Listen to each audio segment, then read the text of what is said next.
잠언의 세 가지 강조점을 말씀드렸습니다. 두 번 말씀드렸는데 여호와를 경외함이 지식과 지혜의 근본이다. 근본이란 말은 시작, 출발이라 그런 의미입니다. 두 번째 시간엔 성령께서 지혜를 주신다. 성령은 지혜의 영이고 우리가 회개할 때, 자신을 돌아보고 뉘우칠 때 성령의 기름 부음이 있고 성령의 은혜 속에서 우리는 하나님의 지혜를 깨닫고 또 지혜의 삶을 향해 나아가게 되죠. 오늘 세 번째 시간은 지혜롭게 살라 하는데 조금 더 본문의 근거에서 지혜를 얻어라. 또 다른 말로 하면 지혜와 명철을 얻어라. 지혜와 명철을 얻어서 살아라 그 뜻이. 자, 4장 7절을 보시죠. 자, 4장 1절로 9절 본문 가운데 7절에 보면 지혜가 제일이니 지혜를 얻으라. 내가 얻은 모든 것을 가지고 명철을 얻을지니라. 자, 이 잠언의 세 번째 강조점. 우리가 잠언이 말하려고 하는 건 지혜롭게 살라는 거예요. 어떻게 하면 지혜롭게 살 수 있겠어요? 지혜와 명철을 얻어서 지혜롭게 살라는 거예요. 자, 오늘 이 4장 7절 말씀을 근거로 해서 세 가지를 좀 말씀드리겠습니다. 첫째, 우리가 소유해야 할 것 중에 지혜가 최상의 가치임을 알라 하는 거예요. 그러니까 지혜가 제일이니 이러다 말이에요. 지혜가 제일이니. 우리가 이미 잠언 1장 7절에서 여호와를 경외하는 것이 지식의 근본이라. 이 근본이라는 말. 지금 여기 제일이니 근본이니 다 똑같은 원어예요. 잠언 9장 10절에 여호와를 경외하는 것이 지혜의 근본이요. 여호와 거룩한 자를 아는 것이 명철이라. 이 근본이란 말. 이 근본이라는 말은 시작이라는 뜻이고 출발이라는 뜻이지만 또한 최상, 최고의 것이라는 뜻도 됩니다. 그래서 여기서 지혜가 제일이니라는 것은 지혜가 최고의 가치를 지닌 것이라는 거예요. 지혜가 최고의 가치를 지닌 것이다. 여러분, 우리가 지혜와 명철이 그죠? 도대체 뭐길래 지혜와 명철이 도대체 뭐길래 이게 최고의 가치냐 이거예요. 응? 여러분, 이미 우리는 첫째 시간에 여호와를 경외하는 게 지식의 근본이고 여호와를 경외하는 게 지혜의 근본이다 이렇게 말씀드렸어요. 응? 지식은 모든 경험적 알을 의미하는데 이 지식과 지혜를 다 같은 말로 쓰고 있어요. 체험적인 암. 그 모든 암 중에서 모든 지혜 중에서 최고의 지식, 최고의 지혜가 뭐냐? 여호와를 경외하는 거다. 여호와를 경외하는 거다. 그러니까 여호와를 경외하는 게 지혜들 중에서 지혜고 지식들 중에서 지혜고 명철들 중에서 명철이라 이거. 그게 근본이라는 거예요. 그게 뿌리라는 거예요. 그게 시작이라는 게 최고의 것이라는 거예요. 그게 여호와를 경외함이라. 여호와를 경외함. 우리가 여호와 하나님을 아는 것, 여호와 하나님을 경외하는 것, 여호와 하나님을 경외하는 자가 되는 것, 여호와 하나님을 경외하면서 하는 것. 이게 바로 뭐예요? 모든 지식과 지혜와 명철의 삶의 출발이고 그것이 고백되어지고 그것이 실현되어지는 자가 바로 이 지혜와 지식과 명철을 소유한 자라는 뜻이에요. 소유한 자라는 뜻이에요. 여러분, 이 세상의 지식과 지혜가 무가치하다는 건 결코 아닙니다. 그러나 보세요. 이 세상에서 우리가 얻을 수 있는 지식과 지혜의 한계는 뭐냐면 그것들이 우리에게 우리를 지으시고 만물을 지으시고 모든 생사복을 주장하시고 모든 있음의 근원자인 하나님을 알게 하지는 않는다는 거예요. 하나님을 경외하게 하지는 않는다는 거예요. 엊그젠가 조선일보 이렇게 칼럼 가운데 보면 요새 교황이 왔다고 교황에 관해서 뭐라고 쓴 내용 가운데서 그 종교 담당 기자가 이런 말을 썼더라고. 나는 본래 이 세상의 신을 믿지 않는다. 이 세상의 신이라고 하는 것은 인간들이 다 만든 신이다.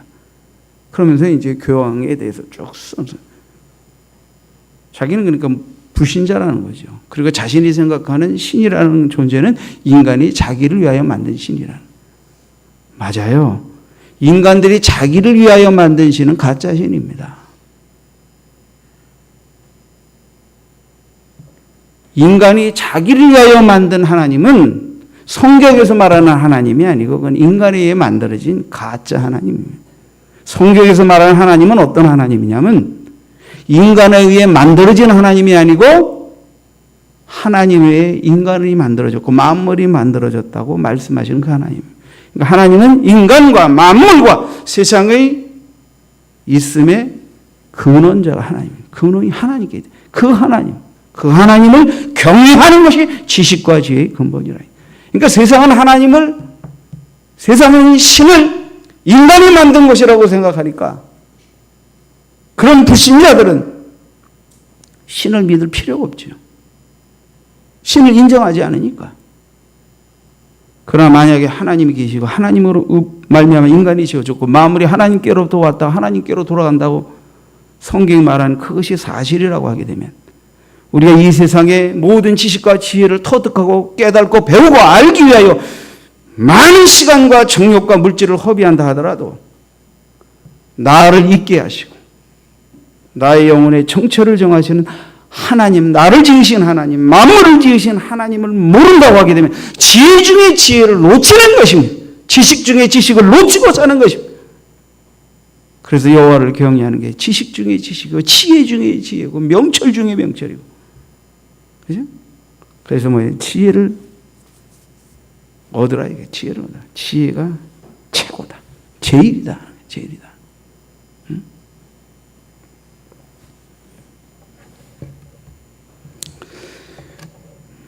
여러분,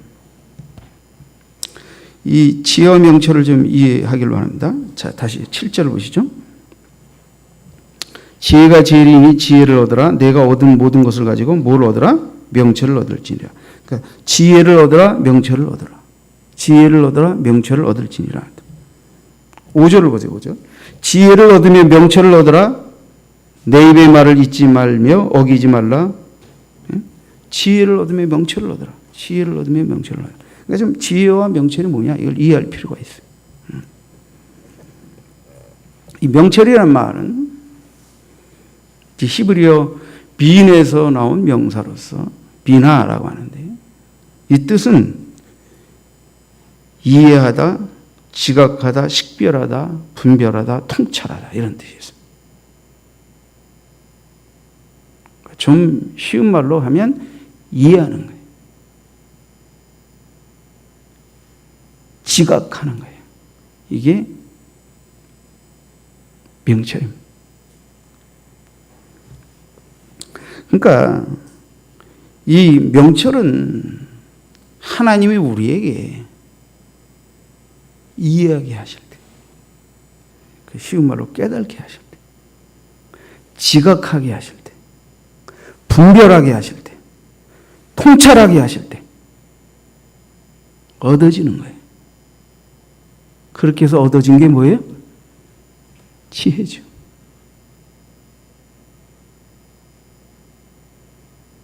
그 세상 지혜와 성경에서 말하는 지혜는 뿌리가 달라요. 세상에서 말하는 우리가 아는 지식과 지혜들은 말 그대로 자연법칙과 삼라만상의 모든 이치를 우리가 알고 깨닫는 것이라면, 배우는 것이라면, 성경에서 말하는 지혜의 지식은 무엇입니까? 그것 플러스 인간의 그 어떤 것으로도 깨우치고 알고 느낄 수 없는 하늘의 빛으로부터, 성령의 깨닫게 하심으로부터, 성령의 지각하심의 은혜 속에서만 느낄 수 있는, 깨달을 수 있는, 소유할 수 있는 지혜가 있다. 그게 하나님을 아는 거고, 하나님을 경외하는 거고, 하나님이 높은 하나님의 지혜와 생각과 계획으로 섭리로 이끄시는 그 모든 것들을 깨우치는, 그것이 세상이 줄 수 없는 지혜와 지식을 소유하는 거예요.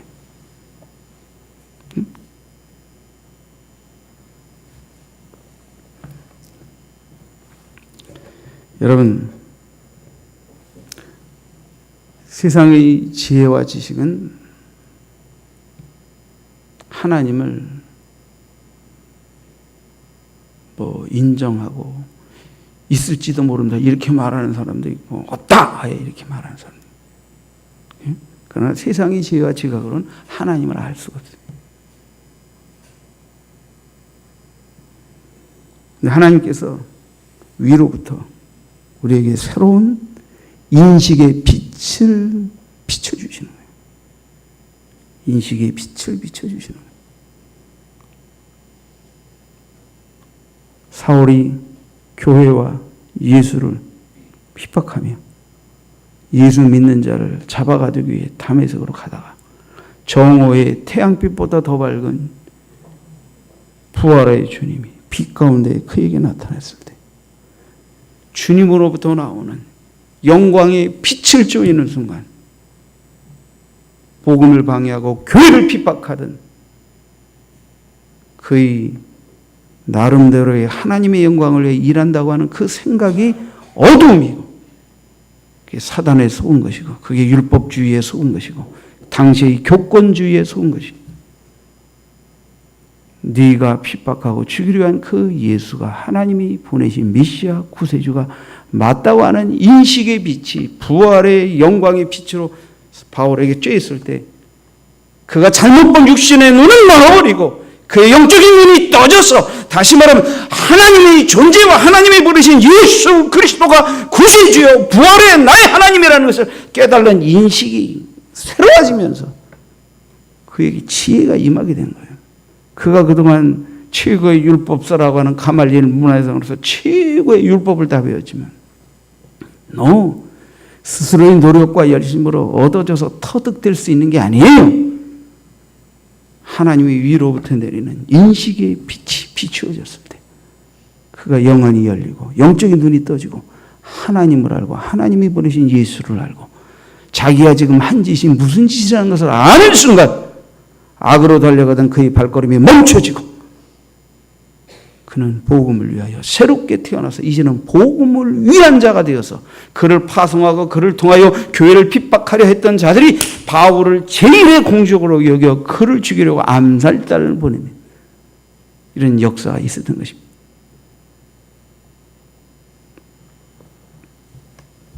여러분,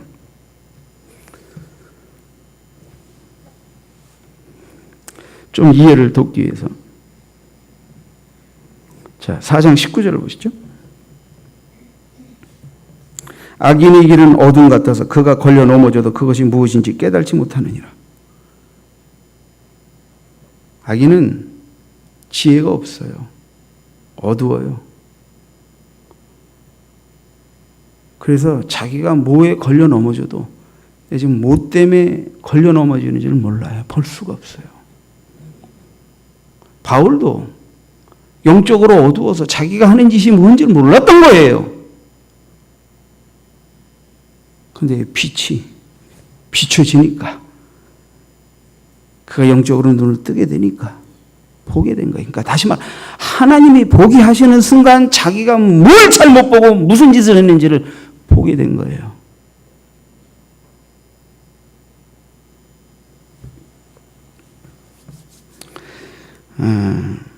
여러분, 명철은 그래서 이해하는 거예요. 이해력. 명철은 지각하는 거예요. 지각력. 명철은 통찰하는 거예요. 통찰력. 명철은 분별하고 식별하는 거예요. 분별력, 식별력. 바울에게 빛이 임하였을 때 이해가 생겼어요. 새로운 이해. 분별력이 생겼어요. 식별력이 생겼어요. 통찰력이 생겼어요. 새로운 인식이 생겼어요. 이 세상이 줄 수 있는 것입니까?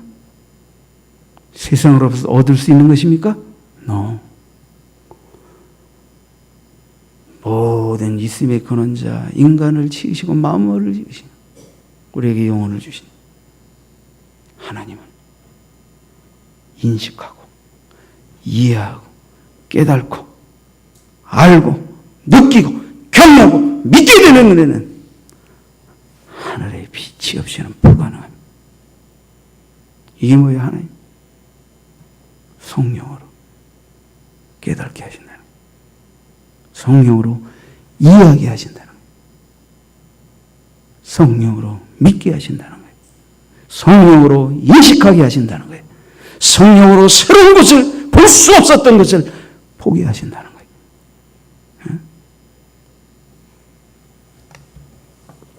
예수님은 마태복음 13장에 씨 뿌리는 자유 혹은 마음밭의 비유 가운데 이런 말씀하셨어요.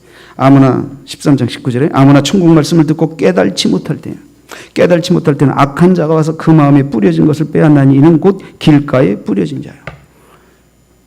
마음밭의 비유, 네 가지 비유 가운데 길가에 씨가 뿌려졌을 때 굳은 땅에 뿌려진 씨를 새가 와서 쪼아먹는다.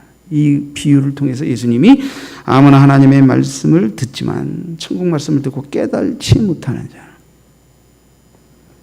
그 마음에 뿌려진 것을 어떻게 된다? 마귀에게 빼앗긴다.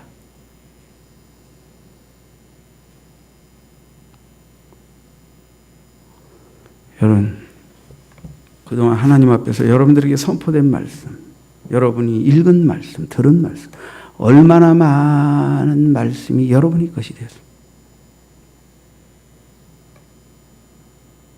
지금도 제가 알기로는 여러분의 삶 가운데 상당히 많은 이미 하나님이 하신 말씀이 거절되어지고 불순종되어지고, 그래서 여러분이 소유하고 깨닫고 누리면 복이 되고 은혜가 될 수 있는 수많은 축복의 비밀들을, 지혜의 비밀들을 마귀에게 빼앗기고 한 걸음은 세상에, 한 걸음은 하나님에 거쳐놓고 하나님께 온전히 뛰어들어 신앙생활하지 못하게 만드는 많은 시험과 장애를 여러분들은 지금도 겪고 있는 것입니다. 제가 여러분들을 야단치자고 이 말씀을 드리는 게 아니고 우리의 믿음의 연약함 속에 다 그런 게 있는 거예요. 우리가 이런 연약함을 벗어던지고 어둠을 벗어던지고 깨달지 못하고 강팍함을 깨어버리고 하나님 앞에 나올 때 우리는 더 온전한 지혜의 축복, 지혜의 은혜를 입게 되는 것입니다. 여러분, 마태복음 13장 14절에 예수님은 계속 이런 말씀하셨어요. 이사야의 예언이 그들에게 이루어졌으니 이르렀을 때 너희가 듣기는 들어도 깨달지 못할 것이요 보기는 보아도 알지 못하리라. 듣기는 들어도 보기는 보아도 깨달지 못하고 알지 못한다. 얼마나 비극입니까? 무엇이 듣기는 들어도 알지 못하고 보기는 보아도 알지 못하게 만듭니다. 우리 강박한 마음, 우리 불신앙임, 우리 교만임, 우리 고집임, 하나님이 말씀하신 권위 앞에 나를 꺾어야 합니다. 그분은 창조주임, 그분은 구원주임, 우린 피조물임. 잠깐 있다가 사라지는 그분이 지으신 피조물이 하나님의 말씀 앞에 고집을 부리고 교만한 생각을 높이고 대적할 때 여러분 절대 지혜가 여러분 안에 들어올 수 없어요. 낮춰야 돼요. 나를 낮춰야 회개해야 겸손해야 온유해야 그분의 말씀의 권위를 인정해요. 이게 필요해요. 여러분 깨달은 게 얼마나 중요합니까? 성령께서 오셔서 말씀을 들을 때 깨닫게 하셔요. 그래서 우리에게 명철을 허락하신 거예요. 그렇게 해서 얻어진 것이 바로 지혜예요. 응? 지혜예요. 13장 23절에 마태복음 13장 23절에 좋은 땅에 뿌려졌다는 것은 말씀을 듣고 깨달는 자니, 말씀을 듣고 깨달는 자니 결실하여 어떤 것은 100배, 어떤 것은 60배, 어떤 것은 30배가 되느니라. 무용의 말씀이 듣고 깨달아질 때 유형적 축복으로 나타난다는 거예요. 그것도 30배, 60배, 100배 구체적인 열매가 된다.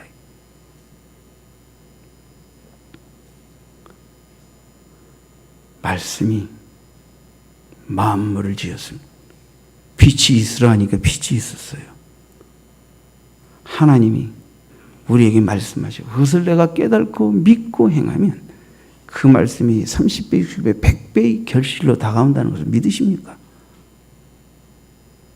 말씀이 씨가 되고 그 씨가 여러분의 마음밭에 심겨지고 행해지고 인내로 지켜져서 마침내 열매를 맺게 되는 것을 아십니까? 우리가 여기까지 오는 동안에 우리 교회 하나님이 주신 말씀의 씨는 무엇입니까?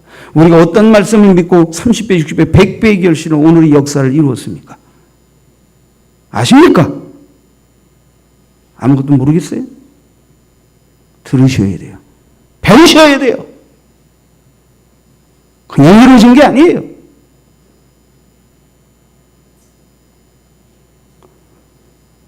우리 교회가 여기 있기까지 뭐 하셨습니까? 어디 갔다 오셨습니까? 기도하셨습니까? 어떻게 쓰임 받으셨습니까? 손님입니까? 주인입니까? 아직 기회는 남아있습니다. 이제는 손님이 아니고 방문자가 아니고 이제는 여러분 주인이 되셔야 합니다. 나를 통해 하실 하나님의 지혜를 구하고 이 교회를 통하여 하나님이 하실 일들을 가슴에 담고 지혜의 복을 받고 영광 누리는 자로 살아야 합니다.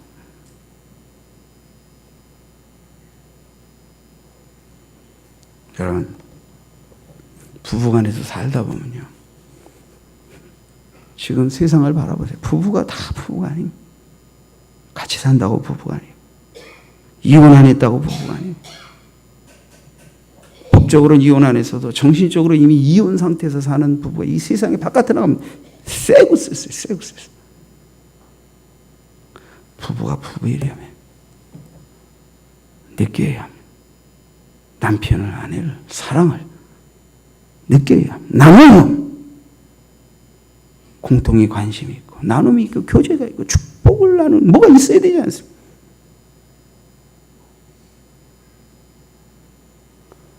여러분이 주님을 믿고 주님이 나의 영원한 영의 신랑이라면 그의 힘으로써 그분을 느껴야 합니다.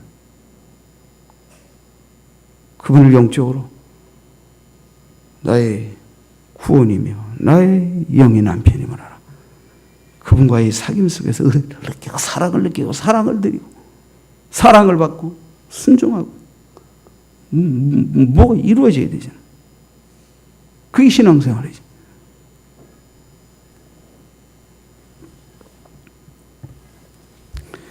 여러분, 그래서 이 신약성경에 예수님이 말씀하신 깨닫는다. 이 구약성경에서 이게 명철이에요, 명철. 하나님의 말씀을 깨달는다. 예수가 하나님이 보내신 구주의 주임을 깨달는다. 그럴 때 구원의 눈이 떠지는 거예요.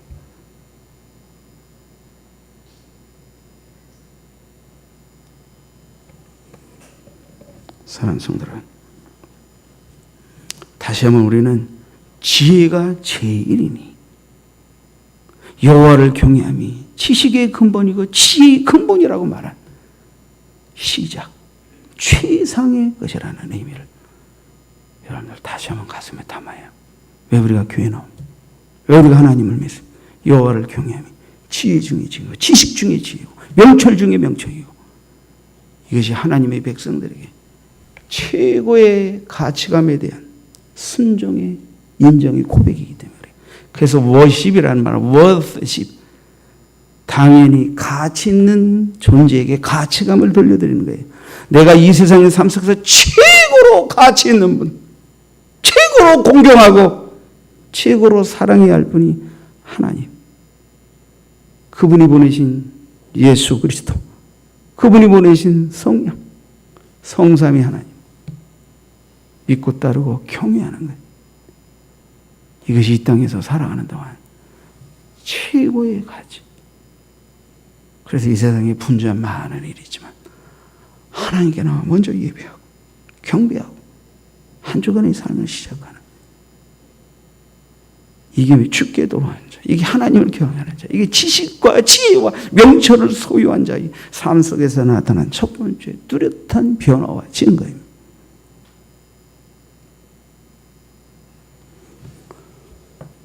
자, 그래서 지혜와 명철을 얻으라 그랬는데 먼저 내가 우리가 소유해야 할 것 중에 지혜가 최상의 가치임을 알라.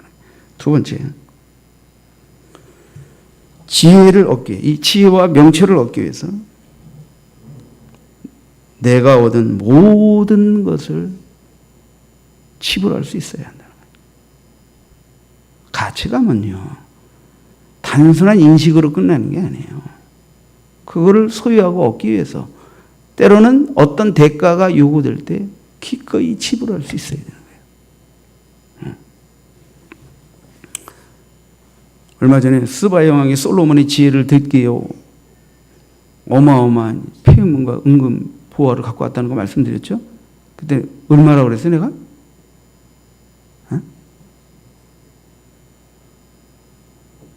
하여튼 수천억이라고 했어요, 내가. 수천억. 요즘 돈으로 따져서. 솔로몬의 지혜에 대한 가치.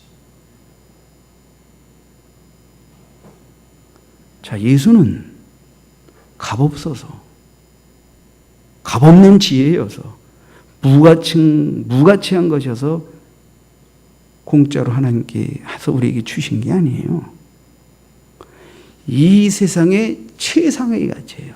이 세상의 그 어떤 지혜의 지식보다도 최고의 가치, 최고의 지혜, 최고의 지식이에요. 이것을 얻기 위해서 우리 편에서 하나님께 지불할 수 있는 능력이 없어요. 그래서 하나님이 오직 회개하고 믿는 자에게 이 선물을 거저 주신 거예요. 거저 주신 거예요. 그러나 보세요. 최고의 것을 얻고 누린 자는, 다시 한번 말씀드립니다. 최고의 것을 얻고 누렸다고 깨닫고 인식하고 믿게 된 자는 그 다음부터 그분이 어떤 명령과 요구 앞에 아까울 것이 없습니다. 그분의 요구와 위대한 영광 앞에 위대한 허비를 하게 되는 것입니다. 낭비가 아닌 그분이 기뻐하신 바를 쫓아 자신을 내어드리는 것입니다. 나를 내어드리는 표현으로 그분이 필요로 하실 때 무언가를 내어드릴 수 있는 것입니다. 구원은 믿음으로 거저었습니다. 그러나 그 구원이 하나님의 최고의 지혜이며 지식이며 구원이며 인간이 대가를 지불할 수 없는 무한 가치임을 깨달을 때, 그것을 거저 얻고 누린 자가 되었을 때, 그것을 깨달았을 때 우리는 나의 가장 귀한 것을 주님께 내어놓을 수 있는 것입니다.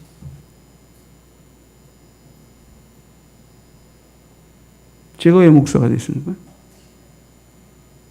물론 주님이 불러서 목사가 됐습니다. 근데 주님이 부른다고 다 목사 되는 거 아니에요? 거절하는 사람도 많아요. 못하겠다고 꽁무니 빼는 사람도 많아요. 저는 제가 하나님이 저를 부르시기 전에 저는 제가 구원을 깨닫고 무한가치인 예수 그리스도를 저에게 구원을 거저 주셨다는 것을 성령 안에서 내가 깨닫고 하나님께 나도 나의 가장 귀한 것을 드리고 싶었어요. 그래서 헌신 예배 때 제가 제 전부를 하나님 드리겠습니다. 마음껏 하나님 영광을 위해서 보잘것없이 써주세요. 나 자신 헌신해 드렸어요. 그때는 초신앙이니까 그 수준에서 그렇게 드렸어요.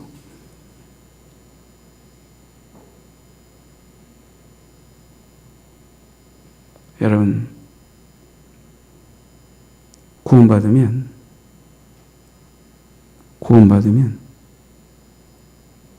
하나님이 최고의 것, 최상의 것을 거저 누리게 된 것을, 다시 말하면 영생을, 은혜로운 믿음으로 누리게 된 것을 깨닫게 되면 그 영생을 위해, 하나님의 나라를 위해, 하나님을 경외하는 믿음을 위해 어떤 희생과 어떤 대가가 요구되더라도 거절하지 않는 것입니다. 이걸 깨닫고 믿게 되어지는 게 이게 지혜입니다. 지혜. 여러분, 신앙을 나름대로 하시려고 하지 마세요. 제가 신앙생활하고, 제가 뭐 옛날 초신앙 때도 마찬가지지만 신앙생활하면서 굉장히 믿음이 좋다고 하는데 정말 정말 나름대로 신앙생활하는 사람들에게 바라보면서 지쳤어요. 야, 진짜 막 죄종을 지치게 만들어. 나름대로 하나님의 말씀하시고 그 말씀을 정확하게 배우고 깨달았으면 그 말씀대로 순종하세요. 그게 진짜 신앙생활이에요. 나름대로 하지 마세요. 나름대로. 하나님이 이럴 것이다라고 나름대로 생각해놓고 하나님을 섬기려고 하지 마세요. 온전히 순종하든지. 부족하면 부족합니다. 믿음이 없으면 믿음이 없습니다. 잘못했습니다 하면서 정직하게 있는 모습 그대로 나오세요. 절대 합리화하고 핑계대지 마세요. 하나님이 우리에게 100% 순종을 기대하시지만 인간은 100% 하나님께 순종하고 나올 수는 없어요. 다 부족한 거 있기 마련이에요. 진짜 주님은 우리에게 순종을 요구하시지만 불순종하고 잘못했을 때 잘못했습니다라는 진정한 회개를 원하시는 거예요. 그걸 적당히 합리화하여 넘어가는 것을 원하시는 게 아니에요. 나름대로 하나님을 적당히 편리하게 만들어 놓고 신앙생활을 하려는 그런 작태를 원하시는 게 아니에요. 우리에게 그런 게 있어요. 그런 게 있어요.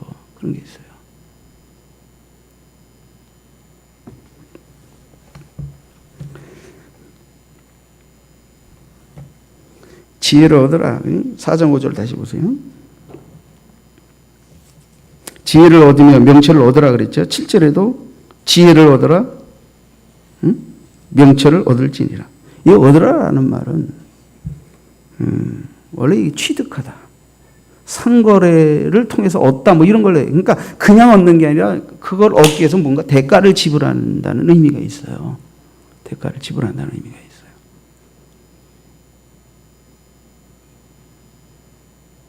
구원은 하나님이 은혜로 거저 주셨지만 구원과 더불어 풍성한 삶의 지혜들을 위해서 이제 우리가 어떻게 돼요? 대가를 지불해야 됩니다. 시간을 드리고 마음을 드리고 물질을 드리고 전심을 드려야 합니다. 내가 거저 구원받았다, 난 천국 간다 그래 놓고 그냥 빠이빠이 하고 내 멋대로 신앙생활하면 지혜가 올 줄 아십니까? 안 돼요. 진짜 거듭난 사람은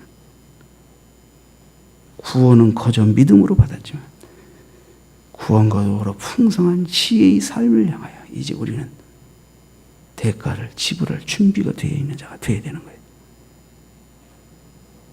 저도 예수 믿고 믿음으로 구원은 거저 얻었지만 구원을 깨닫고 보니까 주님의 나라와 이 복음을 위하여 나를 하나님께 드리겠습니다. 구원 얻기 위해서 나를 드리겠다는 게 아니에요. 그죠? 구원받은 자답게 구원을 전하기 위해서 이 구원을 나누기 위해서 나를 드리겠습니다.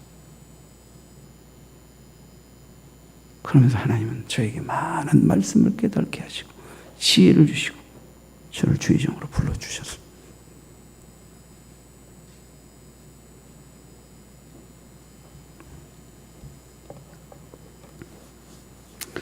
자, 7절에 보세요. 지혜가 제일이니 지혜를 얻으라. 내가 얻은 모든 것을 가지고 명철을 얻을지니라. 내가 얻은 모든 것을 대가로 지불하더라도 그렇게 해서라도 지혜와 명철을 얻을 수만 있다면 지불하라 이게. 지불하라. 그러니까 이건 뭐예요? 적어도 지혜와 명철이 내가 가지고 있는 모든 소유보다 더 가치로운 것을 인정하고 그것을 얻기 위해서 언제든 대가를 지불할 수 있어야 한다.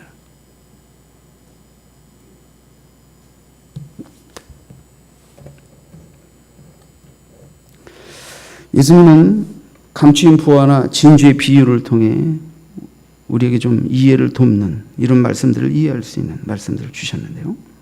천국은 마치 밭에 감추인 부와 같으니 사람이 이를 발견하니 숨겨두고 기뻐하여 돌아가서 자기의 모든 소유를 팔아 그 밭을 사느니라. 천국은 밭에 감추인 부와를 품꾼으로 가서 일하다가 어마어마한 부와를 발견하고 자기의 모든 재산을 다 팔아서 그 밭을 사는 자와 같다. 천국, 예수의 가치를 비유로 말씀하십니다. 천국은 마치 좋은 진주를 구하는 장사와 같으니 극히 값진 진주 하나를 발견하며 가서 자기의 소유를 다 팔아 그 진주를 사느니라. 너무 귀한 진주. 그것을 위해서 자신의 모든 것을 지불하는 거예요. 여러분, 예수를 위해서, 복음을 위해서 여러분은 어떤 가치를 지불하실 수 있습니까? 하나님의 나라를 위해 여러분은 어떤 가치를 지불하실 수 있습니까?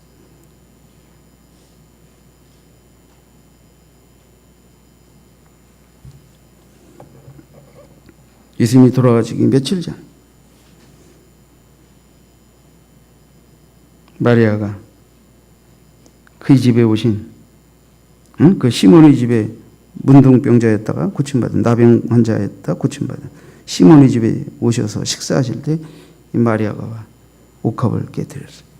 그때 제자들이 특히 가론 유다가 왜 어찌하여 이 향유를 허비하느냐, 야단쳤죠. 왜 허비하느냐? 그는 이 여인의 가장 값진 옥합을 깨뜨린 것을 허비라고 보았고, 예수님은 내버려둬라. 가난한 자는 언제든지 너희들 곁에 있으니 너희들이 언제든지 마음만 먹으면 도울 수 있지 않냐. 그러나 나는 간다. 응? 나는 너희와 함께 있지 않다. 저가 힘을 다하여 내 몸의 향유를 부어 내 장례를 미리 준비하였느니라. 예수님이 죽으심의 장례 앞에 자신이 가장 귀한 것을 깨뜨려 위대한 허비를 할 수 있는 여인. 그 여인은 예수를 사랑했습니다. 예수님의 사랑과 용서와 긍휼과 자비, 가치를 알았습니다. 그래서 이 세상을 떠날 주님 앞에 자기의 가장 귀한 것을 드릴 수 있었던 것입니다. 그녀는 드린 것이고, 소위 가난한 사람을 도와야 된다고 하면서 껍죽거리는 제자들은 그것이 허비로 보였던 것입니다. 여러분, 우리는 낭비하고 허비하는 자가 아니고 주님이 기뻐 받으시는 위대한 허비를 할 수 있는 자가 되어야 합니다. 위대한 허비. 바울 사도께서 고린도서 12장 14절 이하에 보면 이런 말씀하셨습니다. 보라, 내가 이제 세 번째 너희에게 가기를 준비하였으니 너희에게 폐를 끼치지 아니하리라. 내가 구하는 것은 너희의 재물이 아니오 오직 너희니라. 어린아이가 부모를 위하여 재물을 저축하는 것이요, 저축하는 것이 아니요 부모가 어린아이를 위하여 하느니라. 내가 너희 영혼을 위하여 크게 기뻐함으로 재물을 사용하고 또 내 자신까지도 내어주리니.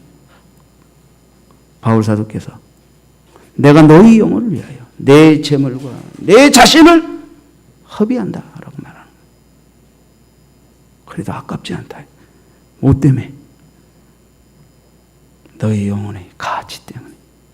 예수께서 십자가에 죽기까지 구원하기를 원하는 너희 영혼의 가치 때문에 너희를 위하여 내 모든 재산과 내 모든 것을 허비해도 아깝지 않다. 아깝지 않다. 그러니까 우리가 하나님의 영광을 위해 영혼을 섬기는 일을 위하여 위대한 허비는 아까운 것이 아닙니다. 그건 어리석은 짓이 아닙니다. 그건 쓸데없는 짓이 아닙니다. 그것은 때로는 그것 때문에 스스로 가난해져도 하나님이 기뻐하시고 위대한 의미가 있는 헌신입니다. 성도의 봉사와 섬김과 드림이 바로 이런 의미 속에 있는 것입니다. 절대 돈이 있다고 드리고 돈이 없다고 못 드린다고 생각하지 마십시오. 있어도 믿음 없으면 못 드리는 거고, 없어도 믿음 있으면 드릴 수 있는 거예요.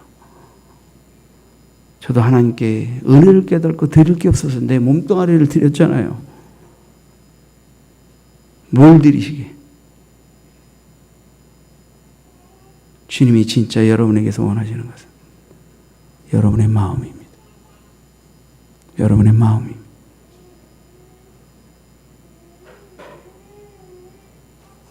여러분의 전심입니다. 전심이 드려지면 전심을 드리기 위한 표현으로 드려지고 나눠지고 깨트리는 것들이 아깝지 않게 됩니다. 무엇 때문에? 내 것을 깨트린 게 아니라 주님이 나를 위해 전부를 희생하신 것을 생각하며 주님이 주신 것을 가지고 주님의 영광을 위해 사용한다고 생각하기 때문에 거기에 인색함과 아까움이 찾아들지 않는 것입니다.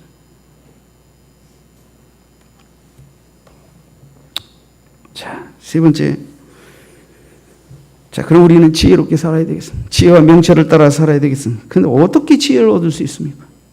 도대체 이 지혜, 이 명철을 어떻게 얻을 수 있습니까? 오늘 본문을 통해 세 가지를 말씀드릴게요. 첫째, 아까도 말씀드렸죠. 지혜는 위로부터 오는 비예요. 지혜는 하나님께로부터 오는 것입니다. 참 지혜는, 지혜 중의 지혜는 우리 인간의 노력과 학습으로 얻어지는 게 아니에요. 위로부터 오는 거예요. 다시 한번 성령의 깨닫게 하심이 없어는 이 지혜를 소유할 수 없다는 거예요.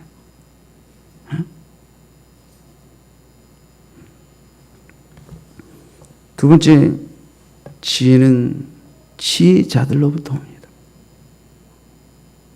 앞서서 하나님을 경외하고 하나님께 지혜를 받아 지혜로 깨달은 것들을 축적하고 있는 우리의 신앙의 선조들의 지혜의 지식, 지혜의 경험들을 통하여 옵니다. 그것에 대한 기록이 잠언입니다. 잠언입니다. 4장 1절 보세요. 아들들아 아비의 훈계를 들으며 명철을 얻기에 주의하라. 아비의 훈계가 뭡니까? 솔로몬에게 아비는 다윗입니다. 다윗의 훈계는 무엇입니까? 다윗으로부터 나온 것입니까? 아니에요. 다윗이 하나님을 경외하며 하나님의 지혜의 영을 받아 깨닫고 알고 믿게 된 하나님의 가르침이죠. 그것을 다윗이 솔로몬에게 전수한 것이죠. 그러므로 솔로몬이 다윗의 훈계와 가르침을 받았지만 그것은 하나님께로부터 온 것이기 때문에 하나님의 지혜와 가르침을 다윗으로부터 솔로몬이 받은 것입니다. 아세요?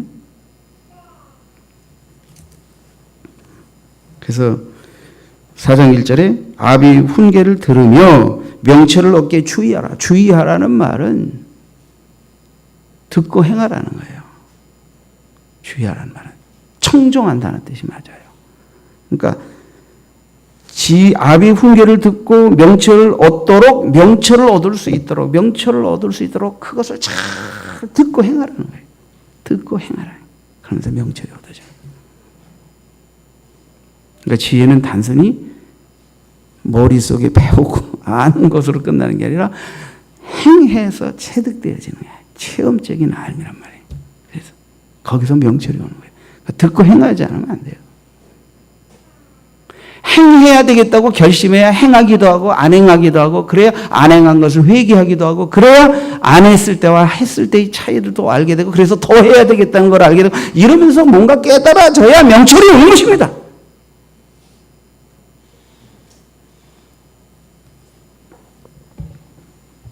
(2절에) 내가 선한 도리를 너희에게 전하노니 내 법을 떠나지 말라.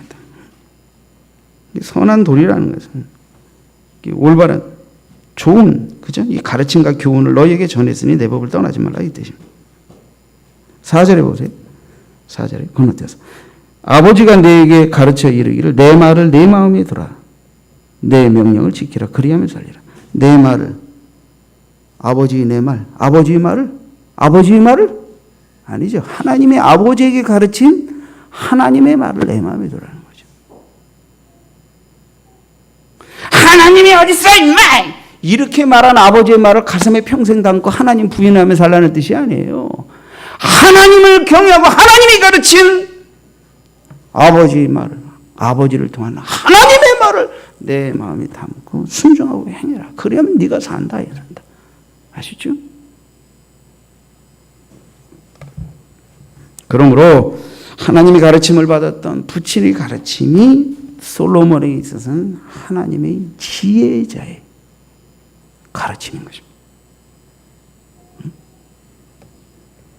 이미 잠언 1장 5절에서 소개해드린 바처럼 지혜 있는 자는 듣고 학식이 더할 것이요. 이 학식, 이게 뭡니까? 이 학식이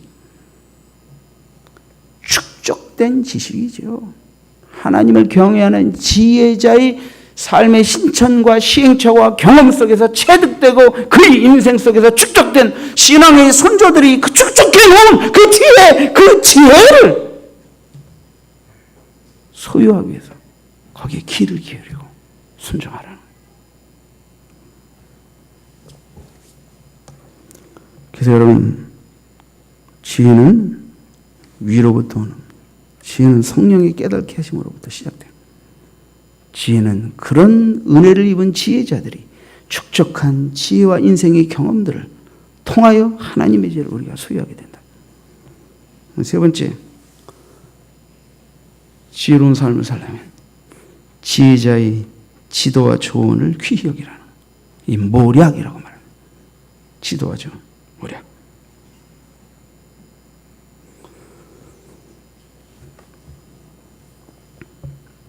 여러분, 잠언 1장 5절에 보면 지혜 있는 자는 듣고 학식이 더할 것이요 명철한 자는 지략을 얻을 것이라. 명철한 자는 지략을 얻을 것이라. 모략이라고 번역되기도 하고 지략이라고 번역되기도 하는데, 이게 바로 뭐예요? 조언, 지도, 상담 이런 거예요. 지혜자의 조언, 지도, 상담이 뭐예요? 이 모략이라는 게 지략이라고 하는 거예요. 그러니까 성경은 네 똑똑한 걸로 살지 말라고 말하고 있는 거예요. 내 명철을 의지하지 말라. 응? 나가 쌓고 내가 주인이 되어 나온 모든 생각과 판단력으로 살지 말라는 거예요. 높으신 이가 있다는 거예요. 그분을 경외하며 체득한 지혜를 갖고 있는 사람들이 있다는 거예요. 그들이 조언과 상담과 충고를 받아들이라는 거예요. 그것을 너의 인생의 모략으로, 지략으로 사용하라는 거예요. 이게 지혜예요.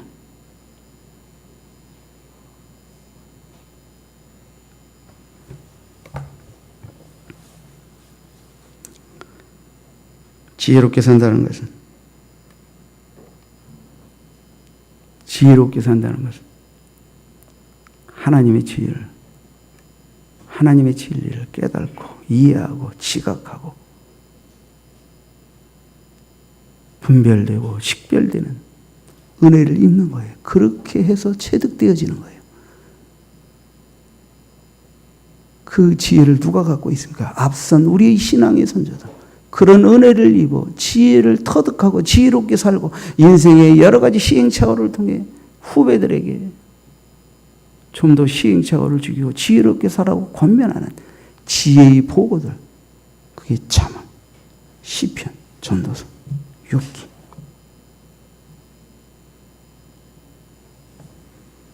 지혜롭게 산다는 것은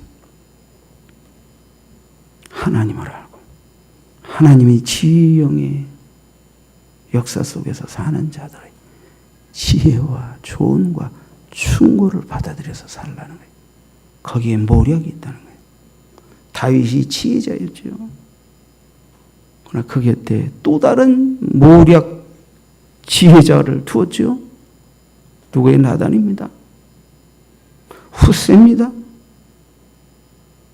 다윗이 기도하며 하나님의 지혜가 없었습니까? 아닙니다. 그럼에도 불구하고 또 그 곁에 하나님의 지혜의 영으로 축복하사 자기가 그릇된 길을 가지 않도록 충고해주고 올바른 길로 갈 수 있도록 도울 수 있는 지혜자들, 모략과 지혜가 있는 자들, 지략이 있는 자들 곁에 두었던 것입니다. 여러분, 그러니까 여러분이 인생을 살아갈 때 여러분 곁에, 그래, 여러분보다 좀 덜 똑똑할 수도 있어요. 여러분보다 가난할 수도 있어요. 여러분보다 무능할 수도 있어요. 그런데 여러분보다 더 많이 영적으로 맑고 밝게 살려고 하는 사람을 우습게 여기지 마세요.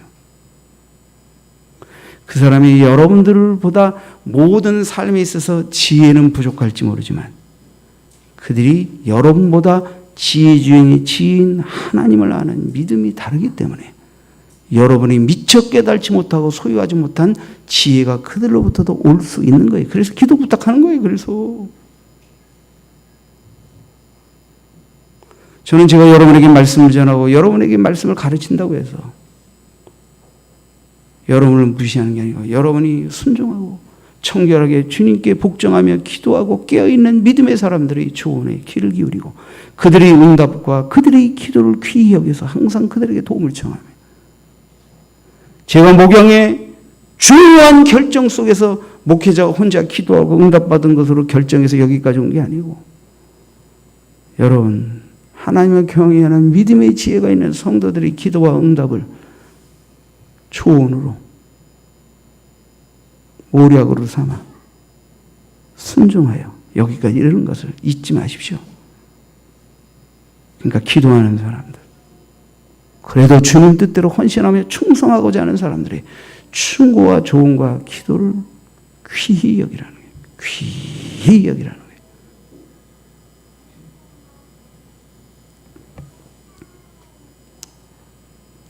지혜. 지혜 중에 지혜인 하나님을 알게 되면, 지혜 중에 지혜의 영이신 성령을 받게 되면, 지혜 중에 지혜이신 우리 구주 예수 그리스도를 알고 믿게 되면, 그 성삼위 하나님의